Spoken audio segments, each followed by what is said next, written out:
இருப்பதை நாம் பார்க்கின்றோம். அந்த மாதிரி இருக்கக்கூடாது என்ற ஒரு சிந்தனையை ஆண்டவர் இன்றைக்கு கொடுக்க விரும்புகிறார். அதுதான் நான் அந்த சீடர்களுக்கு இது ஒரு அற்புதமான ஒரு பொருத்தமான பாடமாக இருந்தது. இதை அந்த சீடர்கள் கற்றுக்கொண்டார்களா? அப்போ தங்களுக்குள்ளாரே ஒரு குறை இருந்தது, ஆண்டவர் சுட்டி காண்பித்தார். அதை அவர்கள் உணர்ந்து கொண்டார்கள். ஆகா, நம்ம ஒரு முழு ஈடுபாட்டோடு, முழு ஆர்வத்தோடு, முழு நம்பிக்கையோடு நாம் ஜெபம் பண்ணாமல் விட்டுட்டோமே. ஆண்டவர் இயேசு என்ன சொல்லுகிறார்?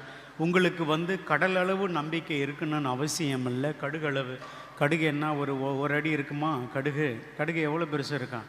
அவ்வளோதான். நம்ம கண்ணுக்கு கூட கண்ணாடியை கழட்டினா கண்ணு தெரியாதவங்களுக்கு சுத்தமாக தெரியாது. அந்த அளவுக்கு இருக்கிற அளவிற்கு ஆண்டவர் இயேசு எவ்வளோ அழகாக சொல்கிறார். சின்ன அளவிற்கு, ஒரு முடியினுடைய நுனி அளவிற்கு உங்களுக்கு உண்மையான நம்பிக்கை இருந்ததுன்னா நீங்கள் எதையெல்லாம் விரும்புகிறீர்களோ அதையெல்லாம் பெற்றுக்கொள்ளலாம் அப்படின்னு சீடர்களுக்கு கற்றுத்தருக்கிறார். ஏன் இந்த ஒரு சுணக்கம் அவர்களிடத்தில் இருப்பதை பார்க்கிற பொழுது, ஒருவேளை அவர்களிடத்தில் ஒரு மமதை வந்திருக்கலாம், ஒரு ஆணவம் வந்திருக்கலாம், ஒரு அலட்சியம் வந்திருக்கலாம். ஏனெனில் அந்த ஆசையில் சில பேர் என்ன கேட்குறாங்க, சபதேவியின் மக்கள் போய், ஆண்டவரே நீர் மாட்சியோடு வருகிற பொழுது இடப்பக்கமும் வலப்பக்கமும் அமர்வதற்கு எங்களுக்கு வாய்ப்பு கொடுங்க அப்படின்னா, அவர்கள் பணியை மறந்து அதிகாரத்தை நோக்கி சென்று கொண்டிருக்கிறார்கள். ஒருவேளை அப்படின்ற ஒரு நினைப்பு அவங்களுக்கு இருக்கலாம் இல்லையா? அந்த சீடர்களிடத்தில் இருந்த ஒரு தவறான எண்ணத்தை அவர்களிடமிருந்து எடுக்க வேண்டும் என்பதற்காக இது ஒரு அற்புதமான ஒரு பாடமாக அங்கு கொடுக்கப்பட்டிருப்பதை பார்க்கிறார். இதை சீடர்கள் வாழ்க்கையில் புரிந்து கொண்டார்களா அப்படிங்கிறத பார்க்குறப்போ கண்டிப்பாக புரிந்து கொண்டார்கள்.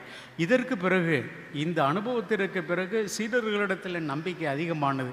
அது எப்படி நாம் தெரிந்து கொள்ளலாம் அப்படின்னு பார்த்தா, திருத்தூதர் பணிகள் அதிகாரம் 3 பார்த்தீங்கன்னா 1-6, அதிலும் குறிப்பாக 6வது வசனத்தில் பேதுருவும் மற்ற சீடரும் போகிறாங்க. அங்கே முடக்குவாதத்தால் பாதிக்கப்பட்ட ஒரு யாசகம், பிச்சை கேட்கின்ற ஒரு மனிதன் அந்த ஆலயத்தின் வாயிலே, அழகு வாயிலே அமர்ந்து கொண்டு இருக்கிறான்.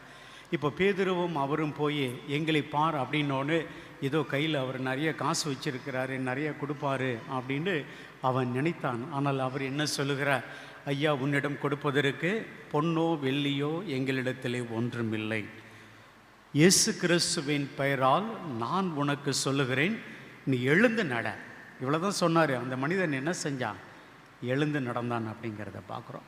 அப்போது இன்று காட்டு நற்செய்தி பகுதியின் வழியாக ஆண்டவர் எதிர்பார்த்து கற்றுத்தர விரும்பிய பாடத்தை சீடர்கள் கற்றுக்கொண்டார்கள்.